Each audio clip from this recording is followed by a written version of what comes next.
Hi മക്കളെ, നമസ്കാരം. മാഷ് വന്നിരിക്കുന്നത് നമ്മുടെ 8ാം ക്ലാസ്സിലെ കേരള പാഠാവലി പരീക്ഷ വരാൻ പോവാണ്. അതിൽ നിന്ന് അല്ലെങ്കിൽ ആ പരീക്ഷയ്ക്ക് ഏറ്റവും പ്രാധാന്യത്തോടു കൂടി ഓരോ പാഠഭാഗത്തു നിന്ന് ചോദിക്കുന്ന ചോദ്യങ്ങളെ 2-3 മിനിറ്റ് കൊണ്ട് നിങ്ങളെ പരിചയപ്പെടുത്താനും നിങ്ങൾക്ക് പെട്ടെന്ന് മനസ്സിനകത്ത് സെറ്റാക്കി നിർത്താനുള്ള ചെറിയ വീഡിയോയുമായിട്ടാണ് ആദ്യമായിട്ട് നമ്മൾ പരിചയപ്പെടാൻ പോകുന്നത്. ധർമ്മിഷ്ഠനായ രാധേയൻ എന്ന പാഠഭാഗത്ത് നിന്ന് പരീക്ഷയ്ക്ക് വരാൻ സാധ്യതയുള്ള ആ ചോദ്യം അതേതാണ്? ഇതാണ്, നോക്കുക. നിങ്ങളെല്ലാം ഇന്ന് കാണുന്ന ഈ ജീവിതം സുയോധനൻ അന്ന് എനിക്ക് ദാനമായി നൽകിയ ജീവിതമാണ്. വിശദീകരിക്കുക. ചോദ്യം ഇതാണ്: നിങ്ങളെല്ലാം ഇന്ന് കാണുന്ന ഈ ജീവിതം സുയോധനൻ അന്ന് എനിക്ക് ദാനമായി നൽകിയ ജീവിതമാണ്. വിശദീകരിക്കുക. ഇങ്ങനൊരു ചോദ്യം വന്നു കഴിഞ്ഞാൽ എങ്ങനെ ഉത്തരം എഴുതും? നോക്കുക. നിവാരണമറ്റ അപമാനബോധത്താൽ മരിച്ച കർണന് സുയോധനനാണ് പുനർജന്മം നൽകിയത്.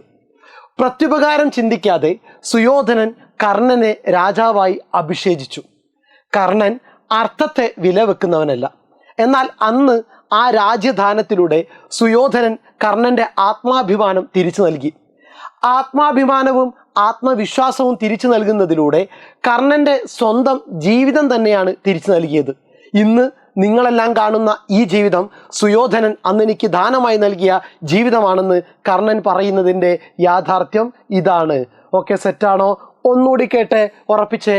നിവാരണമറ്റ അപമാനബോധത്താൽ മരിച്ച കർണന് സുയോധനനാണ് പുനർജന്മം നൽകിയത്. പ്രത്യുപകാരം ചിന്തിക്കാതെ സുയോധനൻ കർണനെ രാജാവായി അഭിഷേചിച്ചു. കർണൻ അർത്ഥത്തെ വില വെക്കുന്നവനല്ല. എന്നാൽ അന്ന് ആ രാജ്യദാനത്തിലൂടെ സുയോധനൻ കർണൻ്റെ ആത്മാഭിമാനം തിരിച്ചു നൽകി. ആത്മാഭിമാനവും ആത്മവിശ്വാസവും തിരിച്ചു നൽകുന്നതിലൂടെ കർണൻ്റെ സ്വന്തം ജീവിതം തന്നെയാണ് തിരിച്ചു നൽകിയത്. ഇന്ന് നിങ്ങളെല്ലാം കാണുന്ന ഈ ജീവിതം സുയോധനൻ അന്ന് എനിക്ക് ദാനമായി നൽകിയ ജീവിതമാണെന്ന് കർണൻ പറയുന്നതിൻ്റെ യാഥാർത്ഥ്യം ഇതാണ്. ഓക്കെ മക്കളെ, സെറ്റല്ലേ? 2 തവണ കേൾക്കുക, സെറ്റാക്കുക. പരീക്ഷയ്ക്ക് ചോദിക്കും, ഉത്തരം എഴുതുക. Okay, thank you.